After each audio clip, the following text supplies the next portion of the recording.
Hi hello ನಮಸ್ಕಾರ. ನೀವು ನೋಡ್ತಾ ಇದ್ದೀರಾ ಕರ್ನಾಟಕ ನ್ಯೂಸ್ ಬೀಟ್. ನಾನು ಕೀರ್ತಿ ನಾರಾಯಣ್. ಅಗ್ನಿಸಾಕ್ಷಿ ಸೀರಿಯಲ್ ಯಾರಿಗೆ ತಾನೇ ಗೊತ್ತಿಲ್ಲ ಹೇಳಿ. ಒಂದು ಟೈಮ್ ಅಲ್ಲಿ ಹಿಟ್ ಕೊಟ್ಟಂತಹ ಸೀರಿಯಲ್ ಅಂತಾನೆ ಹೇಳ್ಬೋದು. ಈ ಸೀರಿಯಲ್ ನಲ್ಲಿ ಪ್ರಮುಖ ಪಾತ್ರದಲ್ಲಿ ಕಾಣಿಸ್ಕೊಂಡಂತ ಕೊಡೆ ಮುರುಘ ಅವ್ರು ನಮ್ ಜೊತೆ ಇದ್ದಾರೆ. ಆ ಸೀರಿಯಲ್ ಅಲ್ಲಿ ಎಲ್ಲಾ ಪಾತ್ರಗಳು ಈಗ್ಲೂ ಸಹ ಎಲ್ಲರ ತಲೆಯಲ್ಲಿ ಅಚ್ಚಳಿಯಂತೆ ಉಳಿದಿದೆ.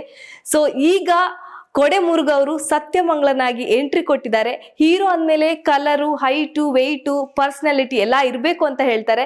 ಬಟ್ ಇವರು ತಮ್ಮ ನಟನೆ ಮೂಲಕನೇ ಎಲ್ಲರನ್ನ ಚಾಪು ಮೂಡಿಸೋದಕ್ಕೆ ರೆಡಿ ಆಗಿದ್ದಾರೆ.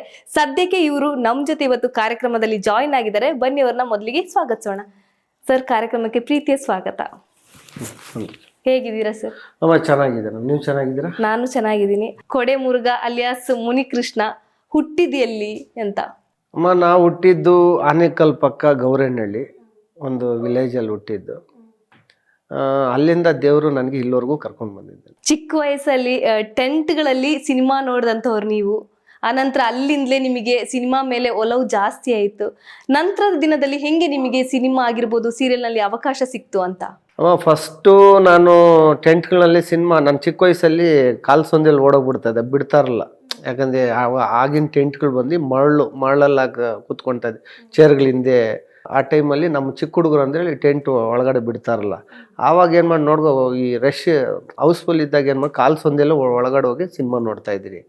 ಆ ಸಿನಿಮಾ ನೋಡುವಾಗ ಈಗ ಯಾವ್ದಾನ ಫೈಟ್ ಸೀನು, ಸಾಯ್ ಸೀನ್ ಬಂದಾಗ ನಾವು ಪರದೆ ಹತ್ರ ಕೂತ್ಕೊಂಡು ಅಳ್ತಾ ಇದ್ರಿ. ಥಿಯೇಟ್ರೆಲ್ಲ ಪಿಕ್ಚರೆಲ್ಲ ಮುಗಿದ ಮೇಲೆ ಪರದೆ ಹಿಂದ್ಗಡೆ ಹೋಗಿ ನೋಡ್ತಾ ಇದ್ರಿ. ಯಾರೋ ಸಾಯಿಸ್ಬಿಟ್ರು, ಬದುಕಿದ, ಅದು ರಿಯಲ್ ಅಂದ್ಕೊಂಡಿದ್ರಿ ನಾವು. ಅಲ್ಲಿಂದ ಒಲವು ಸ್ಟಾರ್ಟ್ ಆಯ್ತು ನನಗೆ. ನಾನು ಒಂದು ಆಕ್ಟ್ ಮಾಡಬೇಕು. ಒಂದು ಈ ನಮ್ಮ ಡಾಕ್ಟರ್ ರಾಜ್ಕುಮಾರ್ ಸಾರು, ವಿಷ್ಣು ಸಾರು, ಶಂಕರಣ್ಣ ಸಾರ್ದವ್ರದ್ದೆಲ್ಲ ಅವಾಗ 10 ಪೈಸೆ ಒಂದು ಫೋಟೋ 4 ಆಣಿ ಕೊಟ್ಟರೆ ಶರ್ಟ್ ಮೇಲೆ ಹಾಕೋರು ಐರನ್ ಮಾಡಿ. ಆ ಫೋಟೋಗಳೆಲ್ಲ ಹಾಕೊಂಡು ಹಿಂಗೆ ಆ ಥರ ಹುಚ್ಚು.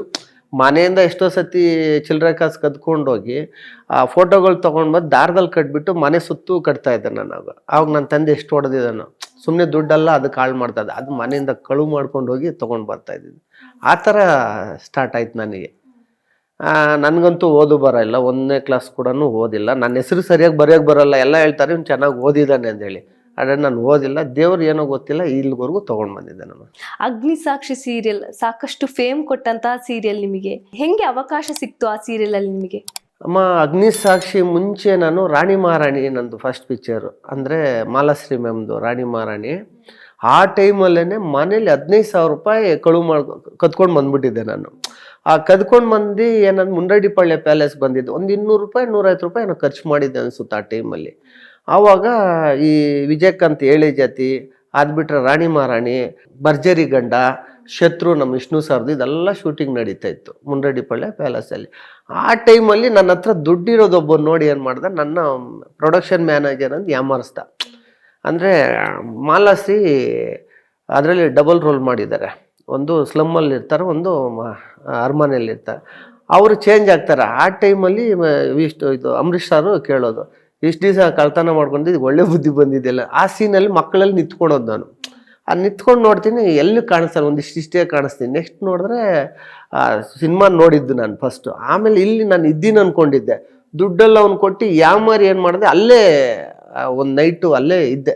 ಹೇಳ್ಬೇಕಂದ್ರೆ ಮನೆಗೋ ದಿಕ್ಕಿಲ್ಲ, ಹೋಗೋಕ್ಕಾಗಿಲ್ಲ, ಎಲ್ಲಿ ಹೋಗೋದು ಏನು ಯಾವ ದಿಕ್ಕೇ ತೋರಿಸಿಲ್ಲ. ಏನು ಮಾಡ್ತೀರ?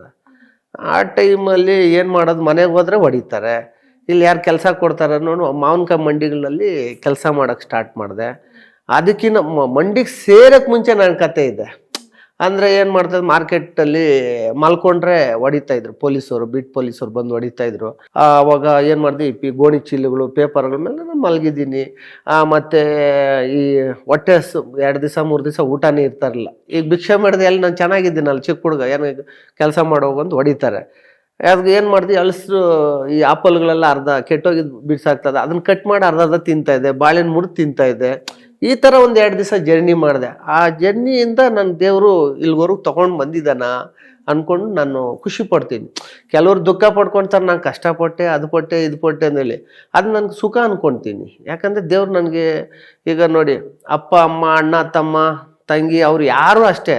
ನನ್ನ ಬ್ಯಾಕ್ಗ್ರೌಂಡ್ ಇಲ್ಲ ಯಾರನ್ನು MLA ಆಗಲಿ MP ಆಗಲಿ ಯಾರೂ ಇಲ್ಲ. ನಾನು ಓನಾಗಿ ಬೆಳೆದು ಈ ಥರ ನನ್ನದೇ ಒಂದು ಬ್ರ್ಯಾಂಡ್ ಅಂದ್ಕೊಳ್ತೀನಿ. ಈ ಕೆಲವ್ರಿಗೆ ಏನು ಮಾಡ್ತಾರೆ, ಇವಾಗ ನಮ್ಮ ದರ್ಶನ್ ಸರ್ಗೆ ಅವರಪ್ಪ ಅವರು ರಾಜ್ಕುಮಾರ್ ಅವರು ಸಿನಿಮಾಗಳಲ್ಲಿ ವಿಲನ್ ಅಂದರೆ ಒಂದು ಹೀರೋಗಿನ ಜಾಸ್ತಿ ಆ ರೇಂಜಲ್ಲಿ ಇದ್ದವರು.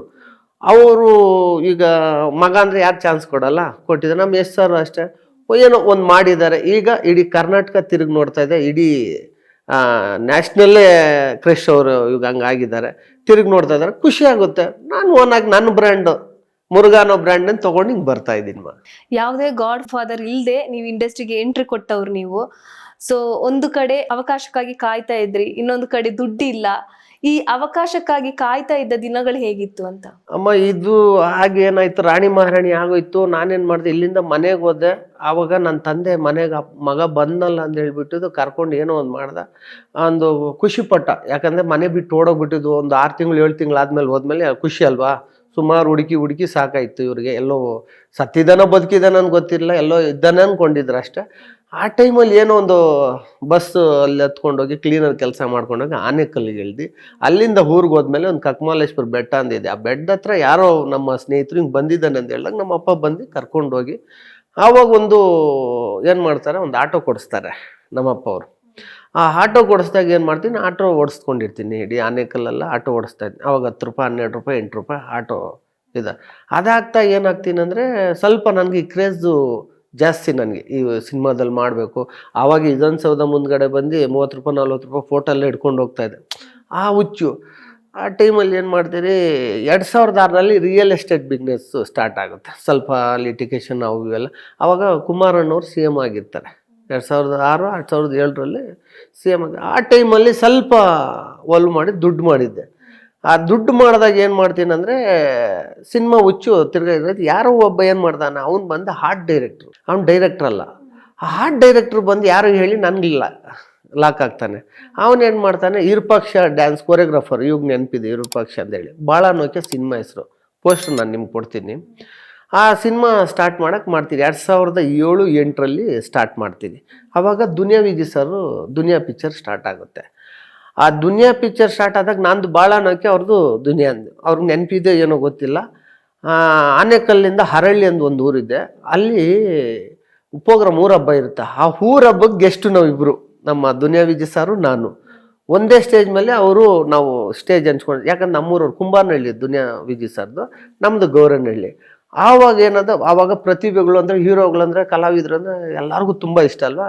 ಆವಾಗ ದುನಿಯಾ ಸರ್ ದುನಿಯಾ ಮೂವಿ, ನಂದು ಮೂವಿ ರಿಲೀಸ್ ಆಗಿಲ್ಲ. ಆ ಟೈಮಲ್ಲಿ ನನಗೆ ಒಂದೇ ಸ್ಟೇಜ್ ಮೇಲೇನು ಒಂದು ಏನು ಸನ್ಮಾನ ಮಾಡಿ ಕಳಿಸಿದ್ರು. ದೇವ್ರ ದಯದಿಂದ ನಮ್ಮ ದುನಿಯಾ ವಿಜಿ ಸರ್ ಒಳ್ಳೆ ಇದಾದರು, ಒಳ್ಳೆ ಸಮಾಜಕ್ಕೆ ಒಳ್ಳೆ ಸಿನಿಮಾಗಳು ಮಾಡ್ತಾ ಇದ್ದಾರೆ. ನಮ್ಮ ತಾಲೂಕರು, ನಮ್ಮ ಬ್ರದರ್ ಅವ್ರು ಚೆನ್ನಾಗಿರಲಿ ಅಂದರೆ ಬಯಸ್ತೀನಿ. ಅವ್ರದ್ದು ರಿಲೀಸ್ ಆಯ್ತು, ನಂದು ರಿಲೀಸ್ ಆಗಿಲ್ಲ. ಅದಾದಮೇಲೆ ಸಿನಿಮಾ ಆಯಿತು.